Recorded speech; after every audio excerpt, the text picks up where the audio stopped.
Okay, sorry. I can repeat. Dear colleagues and dear friends, I'm very happy to welcome you all to this international workshop where we'll be explore important questions about academic career development and academic leadership especially. I hope today's discussion will inspire new ideas, strengthen our support systems and empower us on our career paths. So, now I will, maybe Katrina, you can. We will introduce this program. Hello, everyone. So before we start our panel discussion, we will briefly walk you through today's program, which basically consists of two main parts, which will be the panel discussion, which will be where we have three great panelists here visiting us, and afterwards you will have opportunity to also ask questions, so question and answer session, after which you will have a very small coffee break with the opportunity to also networking, and afterwards the second part of today's workshop will happen with the parallel group discussions on the topics of academic career and professional development. You will have the opportunity to sign up for these topics, to choose the topic during the panel session, and afterwards we will finish today's workshop with the group presentations and summary. Okay, I think we can start, and our first panelist is Darja Aksionika, she is a senior expert in Latvian Science Council, and she will tell us more about how to navigate research career paths. Welcome, Darja. Thank you. Oh. So this one I can use, yeah? Do not click it without... Wait a second. Yeah, everything fine. Hello, happy to be here today. Welcome to Valmiera, if I may. So came today with part of you from Riga, and thank you once again for organizing this event.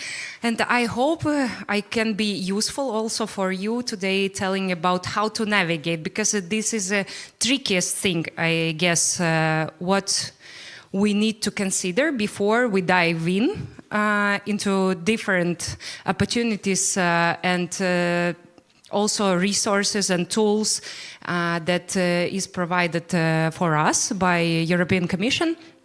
So I will give you an overview, and then we'll finalize, hopefully, with tangible and practical information.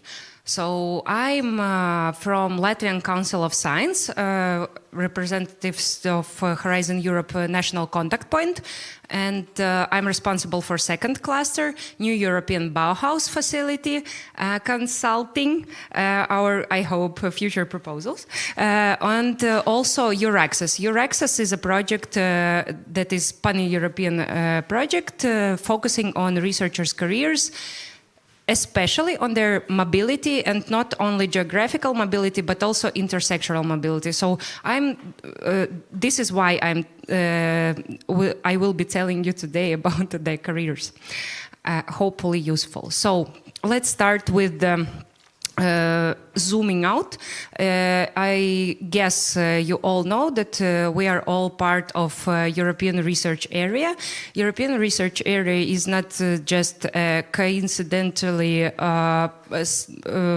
like play of words. This means that we have under it policy agenda, and policy agenda is specifically under the Action 4 focused on promoting of attractive research careers, talent circulation and mobility.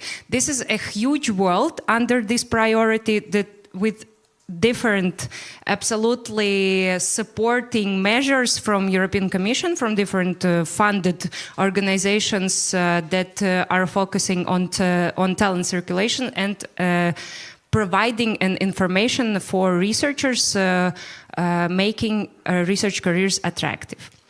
So towards a European framework for research careers, this is where it all starts under priority 4, and we have definite objectives of strengthening scientific and technological basis by achieving a European research area in which researchers, scientific knowledge and technology circulate freely.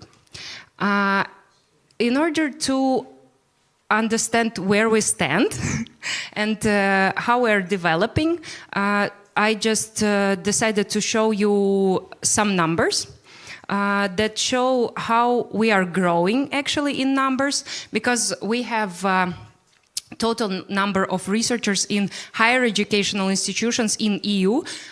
Usually when we are talking about researchers' careers under E3UDRES project, European Commission takes data like naming 2 million people who are highly skilled, have PhD, and are sometimes at last. So these are different career stages. Right here, we are talking only about R3 established researcher or R4 leading researcher. And the numbers have grown significantly. And this is the data from the project more for EU and online indicator tool that I've used. The recent data is 2019, and I guess right now the situation is even, the number has increased. So what about R3 researcher? So to habilitate or not to habilitate, I guess it could be the question. Here we are talking about already established researchers who has a reputation based on research excellence in his field, makes a positive contribution to the development of knowledge, research and development through cooperation and collaborations, and identifies research problems and opportunities within his area of expertise, identifies appropriate research methodologies and approaches, conducts research independently, which advances a research agenda, can take the lead in executing collaborative research project in cooperation with colleagues and project partners, what we are doing here actually, publishes papers as lead author, organizes workshops or conference sessions. Why am I reading this? Because it is important to understand where we stand and how we can grow. So we have also some desirable competences that were prepared by European Commission that they want to see in our CV or on our curriculum. So we can establish collaborative relationship with relevant industry research or development groups, communicate our research effectively to the research community and wider society, science communication. Hello, welcome, my PhD topic, sorry for promoting myself. So is innovative in their approach to research and can form research consortia and secure research funding, budgets, resources from research council or industry, and is committed to professional development. So I guess this is the whole world here, what European Commission is, how European Commission is seeing our 3 researchers. Let's take a look on what is the next level. So R4 researcher has an international reputation already based on research excellence in their field, demonstrates crucial judgment in the identification and execution of research activities, makes a substantial contribution to their research field or spanning multiple areas, develops a strategic vision on the future of the research field, recognizes the broader implications and applications of their research, valorization of science and commercialization, of course, publishes and presents influential papers and books, serves on workshop and conference organizing committees, and delivers invited talks. Here is the scope. Here are also some desirable competences, a little bit more than I've talked previously. You're an expert at managing and leading research projects, skilled at managing and developing others, has a proven record in securing significant funding, beyond team building and collaboration, focusing on long-term team planning, career paths for the researchers, and securing funding for the team positions, is an excellent communicator and networker, within and outside the research community. So like creating and organizing the networks, another level. And is able to create an innovative and creative environment for research and acts as a professional development role model for others. What do you think? Yeah, exactly, how good it sounds, yeah? This like a Superman in research. Why even do you need any organization if you are capable of such things? So how your access, for example, can help? I will slightly guide you through all the tools, resources that I know, at least right now, because I'm constantly participating in different research conferences that are focusing specifically on researchers' careers. But I want to tell you that there is more, a lot, and the key phrase here is how to navigate. I will take a look at it in the end of my presentation. Yeah, I hope I have some time. So let's start with your access. Your access focuses on different locations. Right now, this tool you can use not only if you are thinking or considering mobility, but like moving to another country or another research organization, but also intersectoral mobility in case you would like to be more entrepreneur than a scientist, or something in between, then you definitely can access the tool, but this is only for registered users. Yes, please take a note, and this not everyone can enter. And you can take a look at career handbook for also for researchers, for young researchers, maybe it will be valuable. You can see webinars and trainings.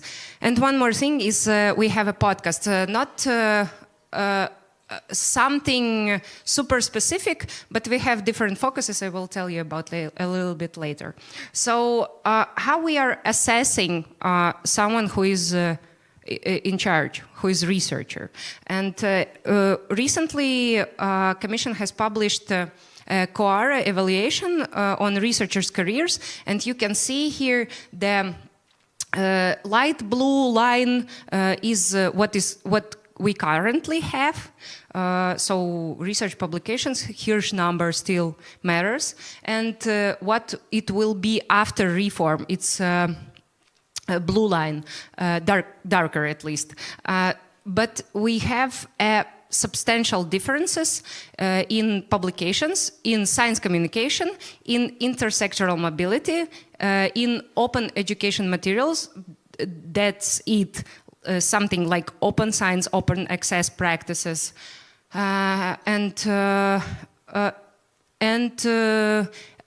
On this, we have also indicators measuring the open accessibility of research outcomes and data. And you will, by the way, have this presentation. So, what about this Hirsch index? Publish or perish. So in Weber in 1917, in a lecture on science as a career and a profession, said that a successful career requires not only being a good researcher, but being also a good teacher. In a survey of 1990, only 10% of professors mentioned this. And 95% mentioned that still articles matter more than students. What can you do? What are the options that you can use already right now or focus on them? So one is funding opportunity. I guess this is the most common thing that someone is considering, is Marie Curie Alumni Association that have a huge network of different professionals from different fields that you can contact in case you would like to have co-publications or co-projects, or you would like to start Horizon Europe project, or whenever you need some kind of professional assistance, they can help with that. ERC, of course, who doesn't know, European Research Council. So it could be also consolidator grant and advanced grant, national regional funding opportunities, and you can also become an expert. This is an opportunity to see the latest trends, to evaluate latest projects in absolutely different pillars of Horizon Europe, and not only Digital Europe, and all the other funding opportunities are there. You just tick what you are interested in, or what field of science is yours, so you are an expert in that. Highly welcoming new experts, actually. One more project recently, I've heard about recently, is Secure, but it also goes to an end. I guess soon will be over. They have a summit soon, and I will also give you the links to their workshops. They are also focusing on researchers' careers framework, and they have also published different documents like state-of-the-art on research career framework and tenure track-like models, their evaluation together with the experts from the fields and policymakers. Highly advise you to take a look at this project.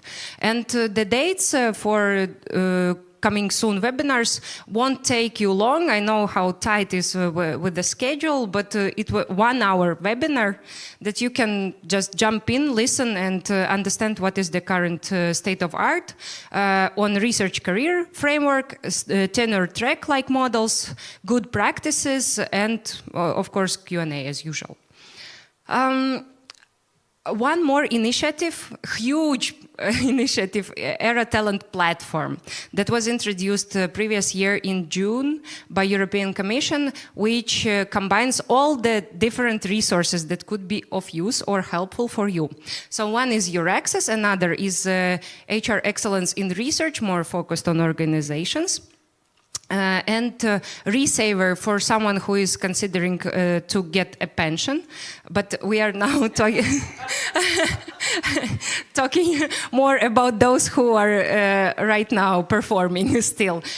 You can see the your access portal on jobs, and there are a lot of different opportunities for you all around the world. We have also approximately 11 hubs based in Brazil, Latin America, North America, etc., etc. So this is really, there are almost no borders. Also, Era Talent project, which is not platform, is project. We have a lot of talents, you know. And we have, under this project, 5 thematic cross-border hubs that can help you if you are thinking about startups, if you are thinking about career beyond academia. It could be also policy, switching to the policy. Research careers in academia, what are the usual tracks? We also have a hub supporting talent circulations and science for refugees that could be of help for you in order, just if you are thinking to attract researchers that are right now at risk, and they can join your team. Podcast. I'm not promoting here myself, but I would like to advise you, in case you are okay, to listen to personal stories of different people. Recently, we will publish soon an interview, for example, from Ivory Tower of Science into the black hole of politics with the former Prime Minister of Netherlands. We had also an episode on scientific diplomacy, on startup science entrepreneurship with deep tech industry leaders, etc., etc. Also here is one more thing that is Maria Sklodowska-Curie actions, which, as you know, when we are composing this proposal, we have to be very specific not only about those postdocs focusing on their individual career path, but also like you as an advisor, as a supporter for him, how you see yourself. A nice question from HR in 5 years. But for researchers, it's more or less okay to answer this, by the way, this question. Research Career Observatory will have specific cases from different countries, but under construction right now. Innovation Talent Platform is cooperation with industry. You can find representatives from industry there, start cooperating or initiate at least. And Research Comp, that is research competences framework that could help you to map the skills that are needed and the level of these skills. So it looks like that. I'm short in time, yeah? Okay, I will wrap up right now. So you can see there are a lot of working with others, different skills, and evaluation is also under this template developed. We have also one laboratory in Solid State Physics Institute that tried to map all the skills of their researchers. It was a challenge, but they did it. It was a nice opportunity to have a talk with everyone in your organization. Managing research, doing research, making an impact, self-management, and cognitive abilities are also evaluated under this framework. So, how to navigate? Take a look at Research Comp if you want to change something or you are lost. Take a look at your access in case you would like to change something completely in your life, for example, or also geographical mobility if you consider.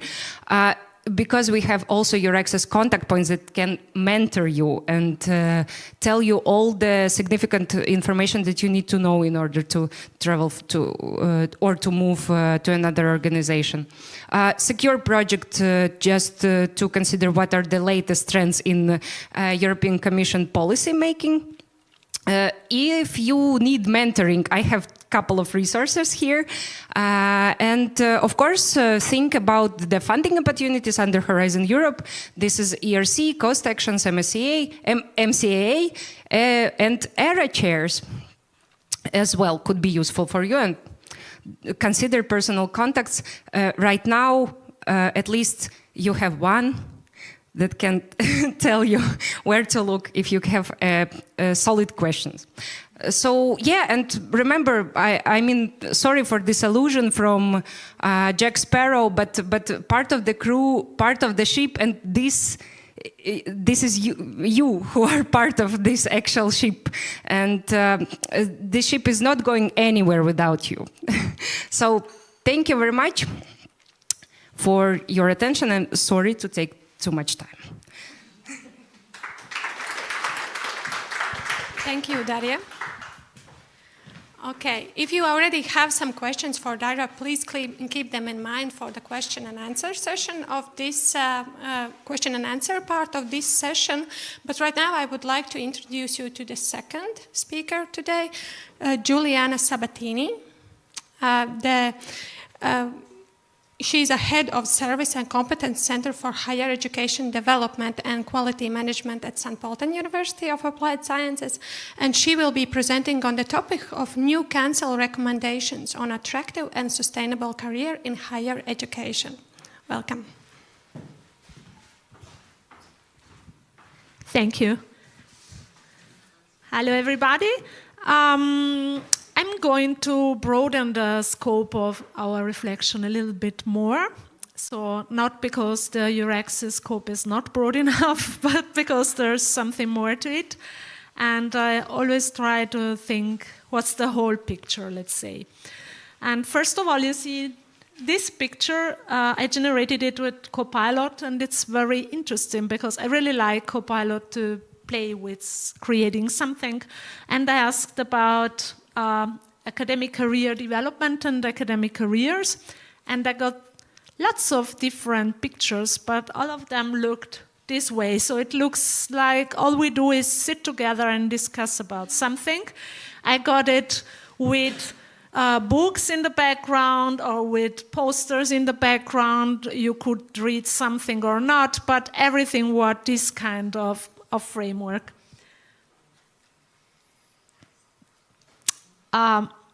Why do I think that we had to think about it? What's this recommendation about? Beside, and this is important, beside the ERA framework, the Commission 2 years ago decided, let's say, to go for a framework on academic careers. And this is a small difference, but one DG, the DG Research and Innovation, was focusing on research careers, and one DG, the DG Education, started discussing academic careers at the end of 2023 or something like that. And it was thought by the Commission to be a sort of complement to the ERA framework. Let's say we already have such a nice framework for research. Let's start with a new framework for the other parts of the academic careers. And what's interesting is that there are some players who usually do not have the same opinion on something. And this is E3UDRES2, this is the Applied Higher Education Institutions, and the League of the Research-Intensive Universities or of the Young Research Universities. But that time, everybody had the same opinion about it. And it was, you cannot start a new framework for academic careers because you are talking about the same people. Those same people are doing education, research, innovation, internationalization. Of course, you have people focusing more on research or focusing more on education, but basically academic careers is something broad. So why develop two different words? And actually the idea we tried with some expert groups and some position papers was to tell the Commission the missions of higher education institutions are becoming more and more hybrid in a sense. You have education going in innovation, going in research, going in internationalization. You cannot separate that in the discussion. So we should think about hybridization of careers. And this is also basically what we are doing with the Ent-r-e-novators project. The word itself, Ent-r-e-novators, is trying to put together entrepreneurs, researchers, educators, innovators. And the first reactions from the DG Education in 2023 were very reluctant. It was just like the first time we said it in an expert group, the lady from the Commission was just like, we are going to prepare our framework, despite what you say, because the other DG already has a framework. And this is, of course, in the logics of the Commission may work, but not in real world. But then, at the end of 2024, so in November, we had a very, very nice surprise, because the first time I read the ready recommendation, I thought, wow, this is holistic, this is nice. They really succeeded, of course, at the policy level, so it's a long way to the implementation, but at least at the policy level, they succeeded in encompassing the whole landscape of academic careers in one document. And I'm going to go through just a couple of aspects. Do not be scared by so much text. I like, and Daria did the same. When you put something thinking about 2 or 3 words, then you want to have the context of the text anyway. And I think you can read it on the screens. First of all, in the title already of the Commission, you have 2 words, attractive and sustainable. Attractive is very important not only for us and our researchers or academics, but for the European Union. We are talking of a profession which could be endangered, just like there are not enough teachers, there are not enough nurses, there are not enough technicians, there are not enough social workers. So it could be that in the next years we do not have enough academics doing teaching or research. While we were trying to what are we doing with postdocs? We have too many postdocs. Many in the next years, we are trying to think about how to attract and retain people. And sustainable careers. And this word is not meant to be green in a way. It's meant to be what's financially and socially and individually sustainable on the long run in careers. How is it we are using these people to produce as much as possible, and then maybe they are losing their pension because of mobility in different European countries, how to make this life attractive for them and sustainable. And the next interesting thing is it doesn't only focus on academic, but already at the beginning of the recommendation, other professional services stuff are mentioned, because there's this so-called third space where some of us in the room also, and this is the case for myself, belong to. So people with an academic career and transformation and being part of services and publishing and doing projects and working in innovation or in teaching. So it's becoming more and more difficult to say who is an academic and who is not an academic. And this can also be part of a sequence of career experiences. We do not expect people to start a researcher and be pensioned as researchers. They maybe are doing couple of years more teaching, then doing more project, then doing more internationalization.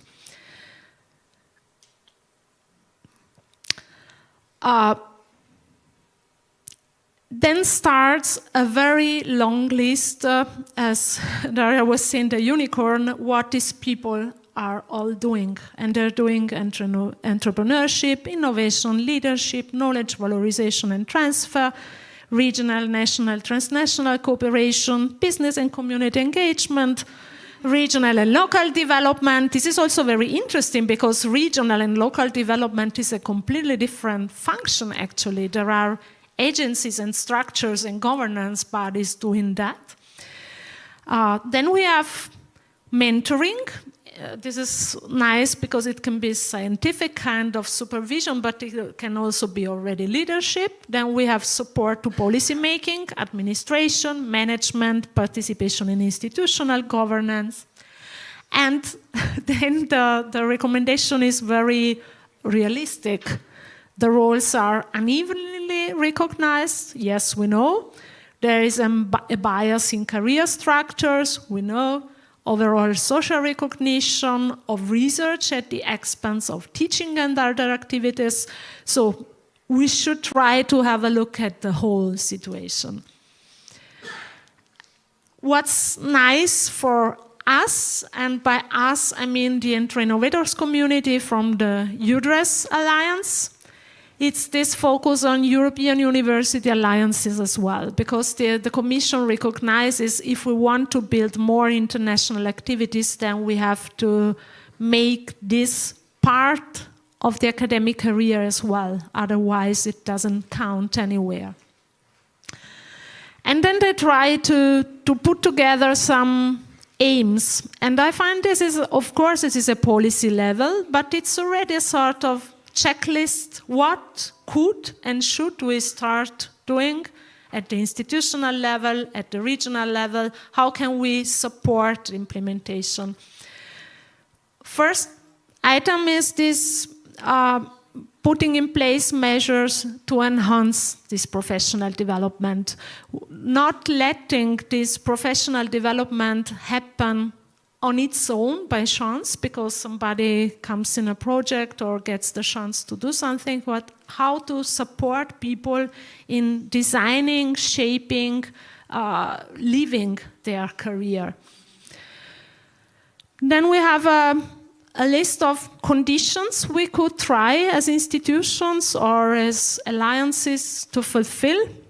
We would like these conditions to be, yes, competitive, because we want to have the best minds or the best people for the different tasks, but also a little bit more predictable. We don't want people to stumble from one project to the next, not knowing how is my career going to look like in the next 2 years, where am I supposed to focus on. Fair and inclusive. And this is not only about gender, it's about completely different aspects of diversity, interdisciplinarity, people who have breaks in their careers or going to industry and coming back to academia, how to be inclusive for all these sorts of careers. Accessibility, safe, non-discriminatory conditions, and how to attract them. And the last part is about recognizing energy and time, and this issue is about international cooperation activities, but it's about everything. All of these items are the same. How to recognize energy and time that people put in some activities which are useful for the region, for the companies, for society, for schools, for innovation, for startups, for whatever. And on the same line, there are also recommendations to the member states, because of course the Commission sees this is not something the individual institutions or individual research groups can develop on their own. We need actions on part of the member states. What they would like to further develop, and Daria already presented it, is this research comp as a tool for showing the different kind of skills required, although we must say the research comp only covers a very small part of the competences required. The human resources strategy for researchers, and the agreement on reforming career assessment. You already know I'm very passionate about this QARA topic. We really have to rethink the way we are assessing individual researchers, their career development, and the way we are assessing research groups or research institutes, because as long as we do not change this part of assessment, we cannot even start to change something in the careers. We have to pay attention that we do not change the conditions of careers without changing the assessment, because this would mean we are sending people farther in their career without making sure that this will be appreciated, assessed, and promoted during the next years. We already saw it happen during the last year, for example, for interdisciplinarity. All of us would agree interdisciplinary careers are very interesting and important and relevant. Yes, but if you only have an interdisciplinary career and then you want to have a more traditional position, then you are not going to be as successful as somebody with a very classic discipline-related careers.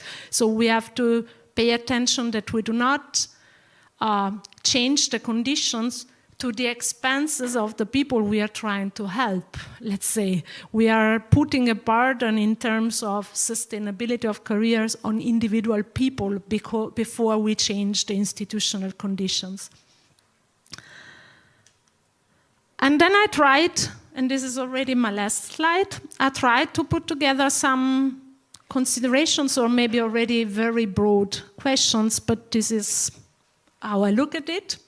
First of all, again, from my point of view, the Ent-r-e-novators community is on the right path. The moment we started already with this name and with this approach in the project, very broad, from open education, open science, community engagement, research conditions, this is already a right framework to look at the things.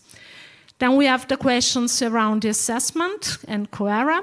I hope all of your institutions are part of QARA and engaging actively in it. If this is not the case, go for it. There are lots of interesting activities.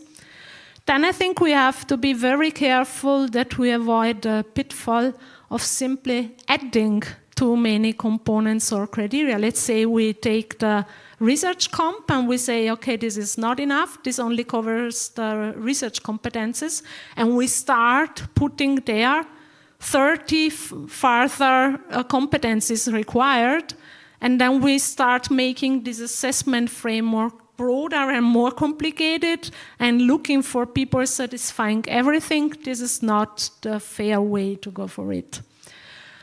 Again, we want flexible and individual paths, that's nice. It's nice in word, and maybe we succeed with some individual colleagues in our institutions, and we see, okay, this is a nice way to create individual flexible careers.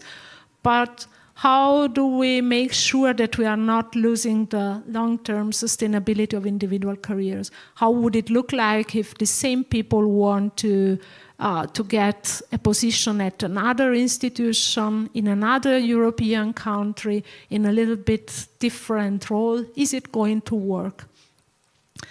Then I think we do not think enough in our own institutions about how can we as institutions actively support careers, how to support academics in shaping their careers. We expect lots of times that the principal investigator or the senior researchers or whoever is taking care not only of the scientific supervision but also accompanying the people along their careers, suggesting how the future could look like, what they have to do to make sure that this can happen, etc.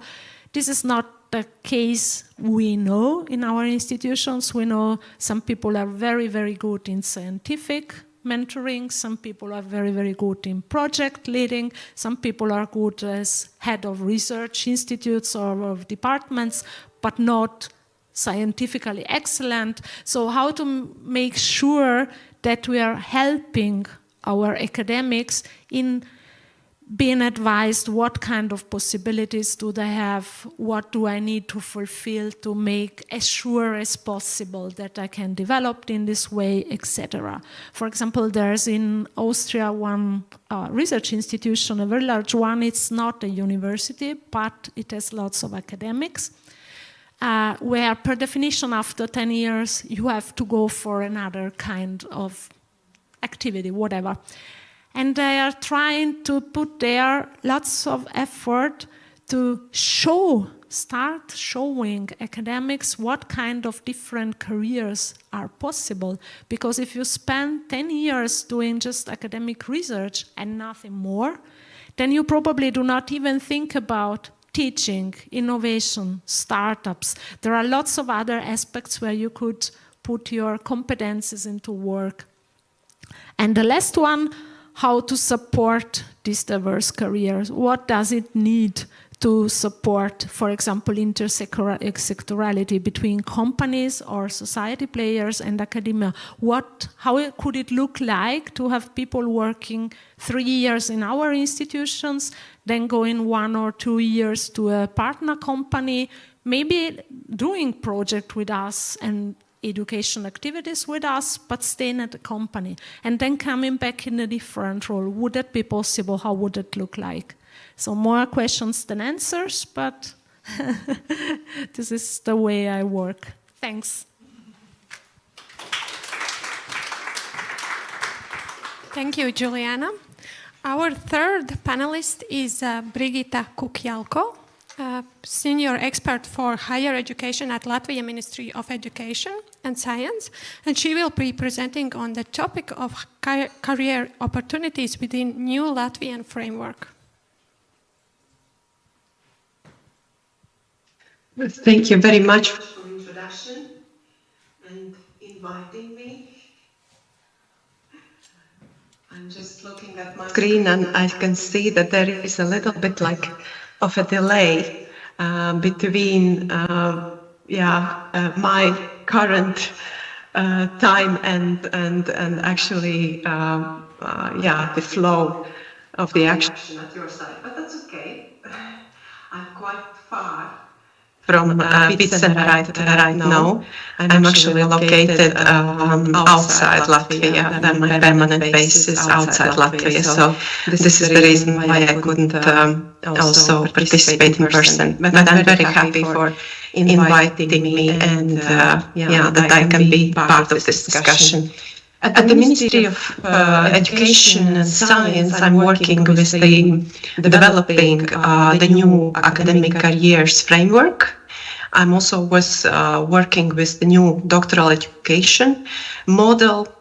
And so whatever questions regarding these two huge, let's say it's actually one reform, but the aspects are, let's say, two.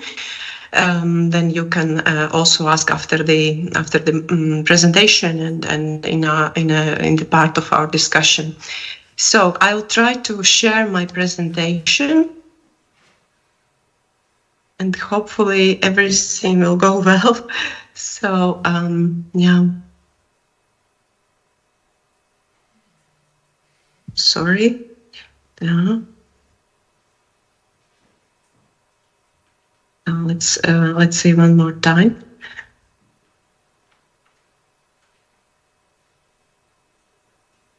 Yeah. Now I think now it's gonna be okay. I didn't see my actual file. To be honest, now I can see it. So yeah, please let me know if you can see the first slide. I cannot hear at the moment. Anyone?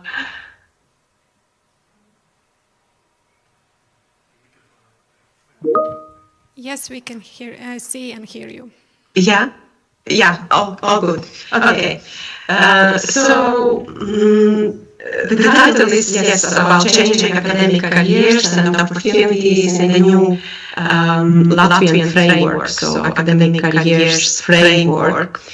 And I think, yes, the very important is question, why are changes needed in the academic career system in Latvia? And the answer is quite simple. Latvia needs a clear and predictable academic career system that provides stability, increases competitiveness, and prioritizes quality in research and higher education. And I think that this is in line with what we also hear from previous presentation. These are trends and endeavors throughout the European countries, and I think in the whole world at the moment. And the current Latvian system lacks structure, and also career progression is very uncertain, and also opportunities for academic staff development are quite limited. So I'm moving to the next slide. Yeah, sorry. Yeah. Let's see. I'm now running through my slides. Sorry. One more time. Okay. Yeah, number 2. So, professional growth of academic staff in Latvia. I wanted to outline a little bit also status quo and the current developments.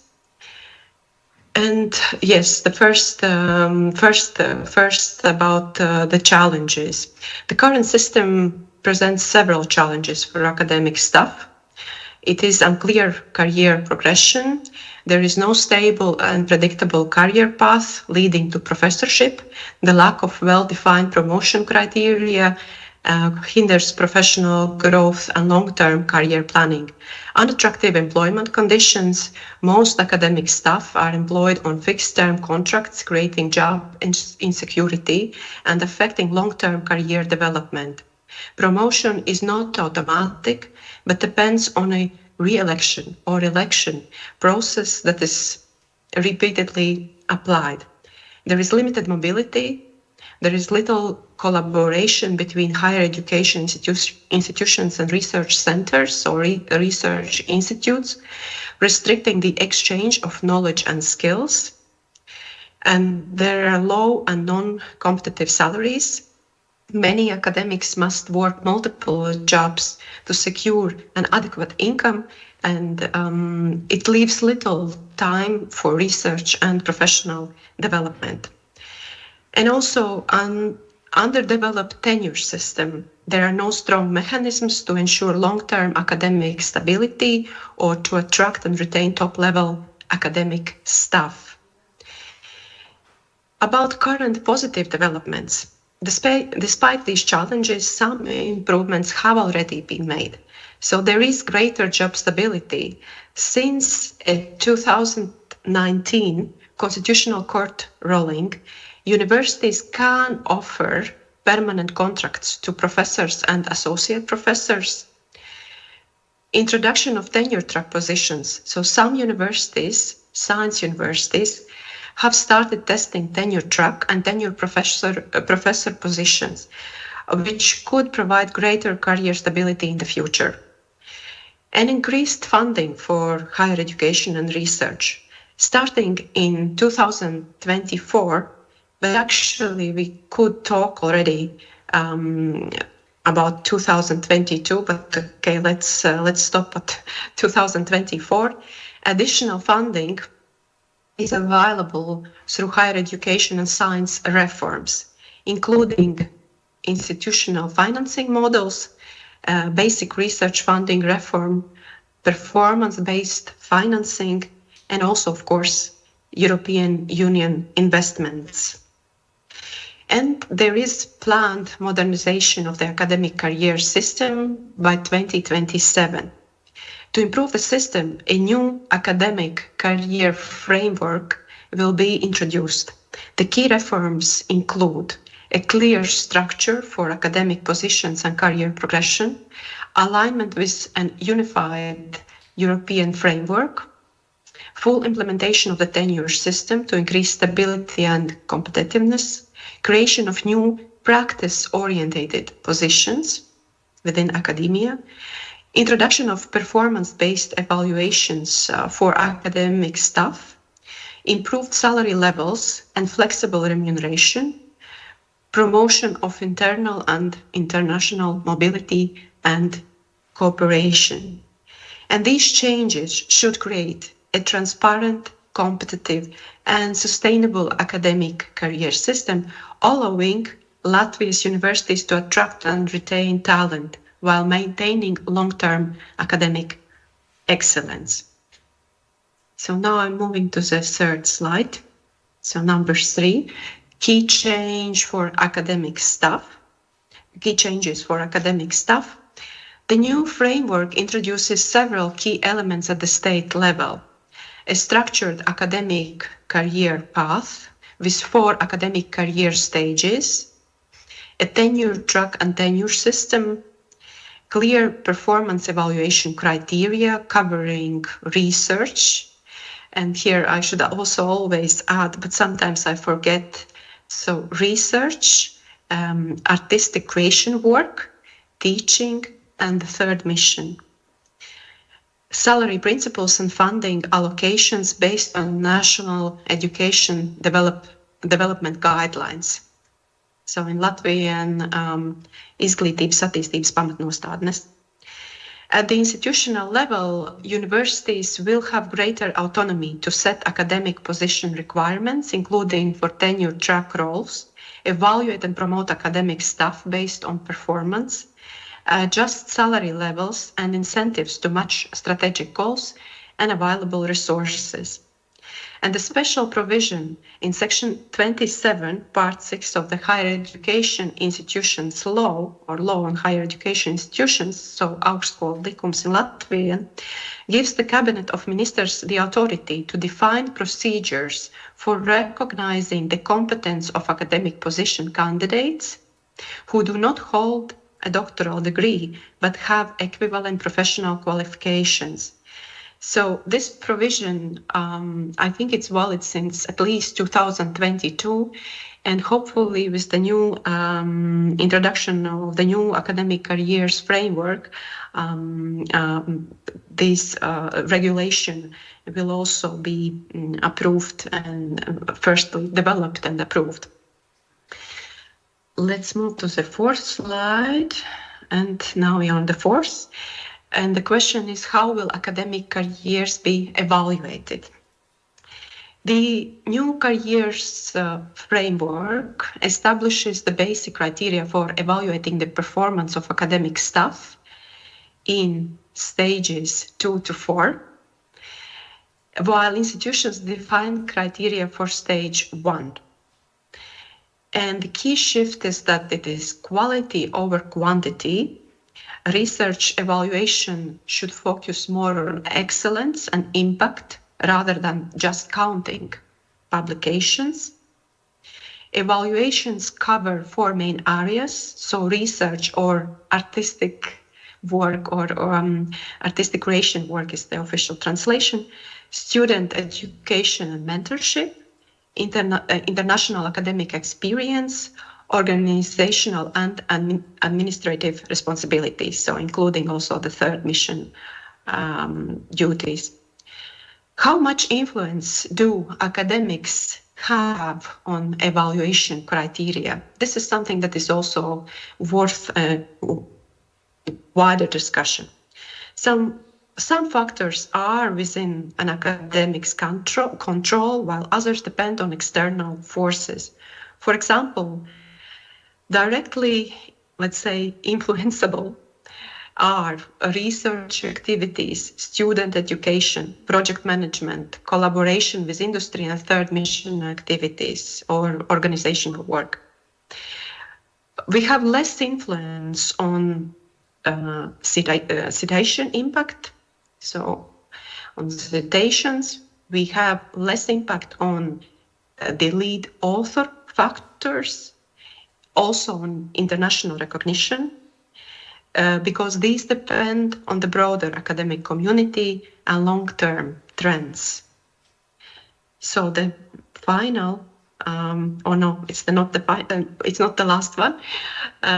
Number 5, slide number 5, 4 stages of academic careers and career flexibility. I think this is the best part that I like the most. I think that it's the clearest one, and but it's my personal view. You will tell me how you see it from your perspective. Latvia's new 4-stage system follows the European framework for research careers and guides progression from early career academic positions to full professorship. And key structural changes, so these are the lecturer and assistant with a doctoral degree positions will be removed. So we don't have in this new framework a lecturer or assistant with a doctoral degree. And we have added a junior researcher role to support early career academics. And this role is intended for doctoral students for their employment, but it's not that clearly elaborated yet in the concept note. We want to see the reactions of the sector while we are going through the adjustments of the concept note within the framework of the official procedure, that the concept note will follow very, very soon, and then we will adjust the actual wording and what's happening with, let's say, with this new position, this junior researcher's position, whether it's actually necessary or not. And institutions will be allowed to create their own categories, so staff categories based on this framework. So they can add as well a position or academic staff category. Like, for example, at the professor's level, we can add, for example, distinguished professor, and maybe something else is necessary as well here, and that gives an opportunity to the higher education institutions to add some additional positions. Then the new framework allows greater flexibility in career planning. Academics may take career breaks for health reasons, own or family members, parental leave, work in industry, so we strengthen mobility between academia and the private sector, temporary public sector positions, high-level administrative roles within universities or higher education institutions. So, and during these career break periods, or if in case, let's say, in the case of such breaks, institutions must adjust performance evaluation criteria and set reasonable expectations for returning academics. And then the new framework also introduces practice-oriented positions. And this is something that permits employment in the industry and knowledge transfer to academia. So, for example, the professor of practice role will allow industry experts to teach and engage in knowledge transfer without requiring a PhD or doctoral degree. And we think that this approach strengthens collaboration between academia and industry, ensuring that higher education remains relevant to the labor market. And finally, the last slide from my side. Number 6. So key challenges and benefits for academic staff. So challenges that academic staff will face with the new academic careers framework. These are stricter evaluation criteria. It will increase pressure to meet research, teaching, and third mission goals. The shift from quantity to quality may require changes in academic work planning. High requirements for tenure positions may increase competition, especially for junior researchers. Increased international engagement may create additional workloads and also funding challenges. Academic careers will become more flexible, but also more complex, requiring better planning and adaptability, especially for institutions. Salary improvements will depend on university resources, potentially creating inequalities between institutions. Balancing workloads will be difficult as expectations for quality and international participation rise. And what are the benefits? A clear career path with structured positions and predictable criteria, tenure system to improve stability, competitiveness, and academic succession, more institutional autonomy. From one side, I think it is a benefit. On the other hand, there are many risks as well. And especially, I think, academic staff should be involved a lot in whatever aspects are related to institutional autonomy. So whatever is decided within the institution, whether it's about the salaries or about criteria for the performance evaluation, whatever, academic staff, representatives of the academic staff should be really involved in all those processes so that they are fair and that academic staff can actually feel that they are being heard. And other benefits, of course, new roles like professors of practice will strengthen academia-industry links, and more career flexibility, making academia more inclusive for diverse life situations. So that's from my side. Thank you very much. And I will be happy to answer your questions as well.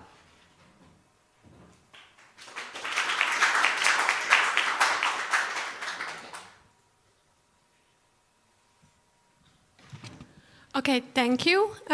And now we would like to open the question and answer part of this panel discussion. So if you have a question, please raise the hand. And yes, of course, we would also like to welcome back Daria and Juliana to the stage. So, dear colleagues, now is time for your questions, and you are very, very welcome. Yes, Oskars, please. Yeah, I have a question to last speaker about the third mission. I was wondering all the time, you mentioned it at least 4 times in your speech, the third mission, but what it is about? Can you elaborate?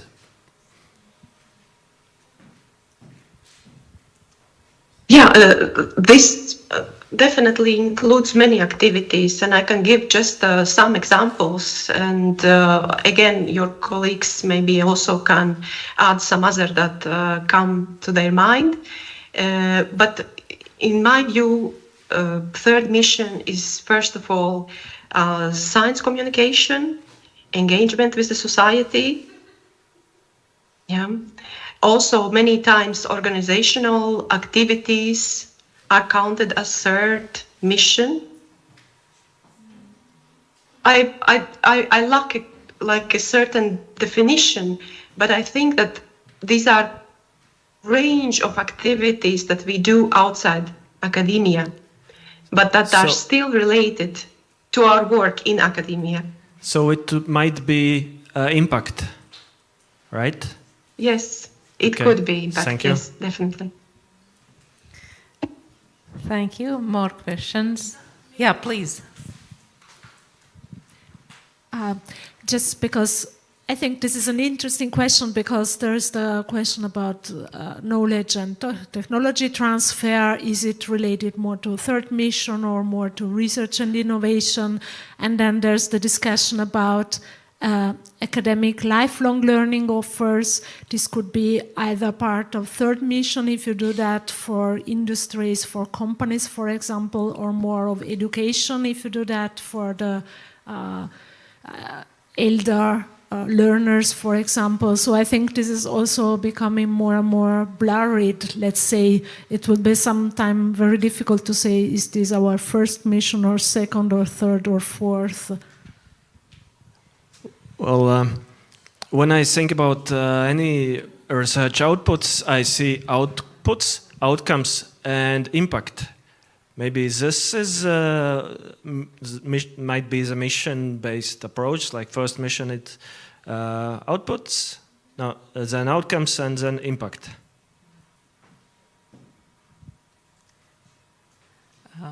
Your question was It sounds very good. Okay. Okay, thank you. But maybe you have any more concrete questions about your career, because I think all these missions, it's very important, of course, but we are some very realistic people, and maybe you have more questions about yourselves. I have a question not regarding my career, but it's also currently a discussion at our university, St. Pölten University of Applied Sciences, and also driven by some national agencies, how much researchers shall also be involved in developing standardization processes, being involved in those agencies, agreeing on European and national standards. Also, is this actually, we can now discuss, is it part of third mission? Is it an integral part of being a researcher? Is it just an add-on? Shall it be a mission of a researcher to be also part in those processes then? So that's currently also discussion, because some of our researchers are involved in those, especially in the field of IT, and to develop those standards, European standards, and then they are now asking, is this actually a task of me being a researcher, or is it just an add-on? Will this be somehow be evaluated? Will this be included in the evaluation of my tasks and so on? So it's really this in-between task, which might not be linked to one specific mission yet. So I don't know if this is a discussion also in other countries at the moment, how much also this is a part of a researcher and a research career to be then involved in those policy-making processes and standard processes. Whom you are addressing your question? Actually, I know the discussion with Juliana because we've already discussed about that, but it would be also interesting for me to hear from the lady from the ministry or from the National Funding Agency, also from a more policy perspective and also from our access researchers' perspective, if this is somehow discussed in a way about being a part of the role of a researcher. Maybe I give first the floor to Brigitte because we are like Latvian Council of Science is under ministry, so the bosses can start and I will proceed. I'm not sure, Darya, who is under whom here, but we always listen firstly to our experts and then we make decisions. This is what we do at the ministry, actually, and then the experts are actually higher. I mean, researchers and the specialists in field and in science. So, anyway, regarding the question and the answer, in my view, this is very important work that that researchers do, and not only researchers. I think the academic staff in a broader perspective. So yeah, also professors and other members of academic staff. They participate also at the ministry's level in our working groups. They help us to develop, for example, regulation at the state level. It's very similar actually to what a person could do at the European level while working on some recommendations or guidelines or whatever is coming out also from the European Commission or similar organizations underneath European Commission, let's say. I think if we see it from the performance evaluation, from the perspective of performance evaluation, then this goes into category of organizational work. That this is where we can put, that's the box where we can put this all activity, because we have to consider it. It takes lots of time. I know that, and we cannot just dismiss that. You know, it means nothing. Yeah, so definitely one of criteria should also, not should, I think that there is already, it is covered. Maybe it's not said in the same, I mean, not the same wording, but this is what we can understand with organizational work as well. Participation in developing, I don't know, planning documents, whatever we call them. But this is extremely important task to do as well, yeah. Because without engagement of our sector and people who actually have their hands on, policymakers cannot develop these guidelines or regulation, whatever we are working on. Yeah, I would just, first of all, I totally agree on everything that Brigitte said. And secondly, we also under Latvian Council of Science, we have an expert groups on different fields, which we are consulting. I am not sure how they are reporting this activity in their institution, but we are highly dependent on their work because we need focus from their institutional, I would say, head, and from the researchers' head as well, that they know the latest trends that we can implement then afterwards. This is first one. And regarding Horizon Europe, as usual practice is we have papers and planning documents that we need to discuss with experts, because otherwise we cannot implement anything or provide any baked by research information, because we are formulating top-down calls, and this is where you are an expert. Otherwise we cannot do that. Yeah, so thank you. Maybe another possibility would also be just mixing what the last question was and also the input before, would be just to broaden again the scope of our publications and outcomes understanding. So because this could be another kind, just like there are scientific publications, other kind of publications, but then we have patent applications, and then we have, for example, standardization works or other kind of outcome documents, just broadening what we understand under these publications. So we can have time for one more question. We have 5 minutes. I have question. I will come in the area of cameras, so Brigitte can see me too. And I have one question that is very interesting to our Latvian participants. Maybe the foreign guests are not that concerned about this, but the thing is that what we know is that there was a substantial amount of money also planned for this academic career model implementation in Latvia. But what we recently heard that actually this money is given away for some other very like big priorities for our country. And Brigitte, do you know anything about, I don't know, what was the money planned for? And are we going to, I don't know, get funds from somewhere else? Or is it another reform that will be on the shoulders of the institutions here, as we have already a couple of things? We know what we are dealing, what we dealt with last year and this year. And so how does the future look for us in terms of this academic career development model? Thank you. Thank you. Yeah, we are talking about structural funds support. There were planned quite a substantial sum for academic careers, but as there was delay with the implementation of this reform, and there is still actually a delay, so it was how to call pārdalīt in Latvian, but reshared, diverted, let's say, to cover some more urgent needs at that time.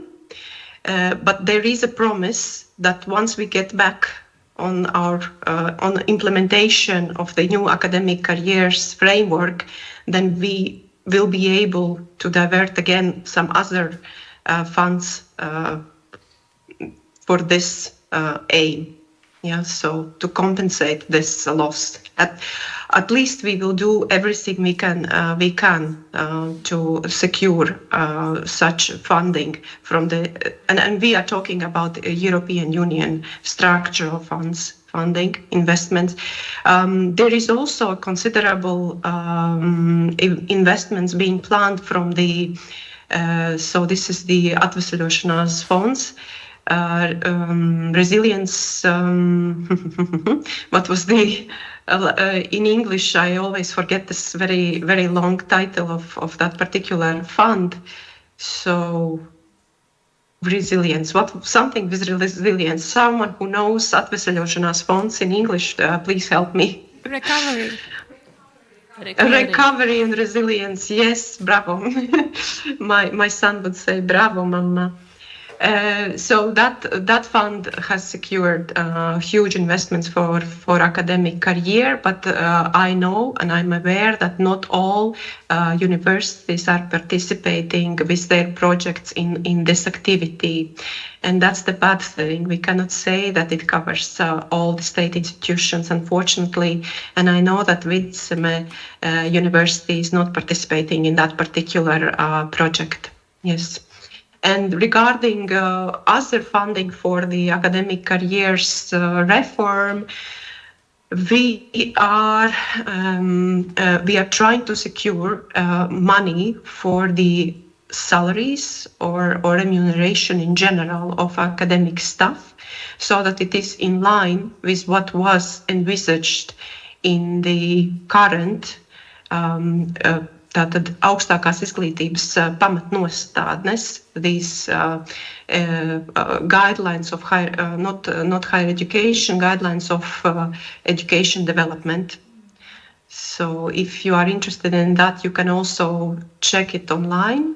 Tātad augstākās izglītības, nevis augstākās, bet tātad izglītības attīstības pamatnostādnes. And there is a section about the remuneration of academic staff. And this is what actually ministry is obliged to follow and to implement. And this is also what we have elaborated and included in the current version of the report that you haven't seen. Unfortunately, I also hope that maybe this week already we will be able to publish the current version, but we haven't done it yet. But hopefully very soon. then you will see what kind of what kind of plan we have regarding the salaries of academic staff. There is also additional funding from the state budget required, of course. So, thank you very much for your answers, and I would like to thank very much Brigitte, Julian, and Daria for your presentations. And before break, short instructions from us. But no, there will be some coffee break, and after coffee breaks there will be group discussions. So thank you.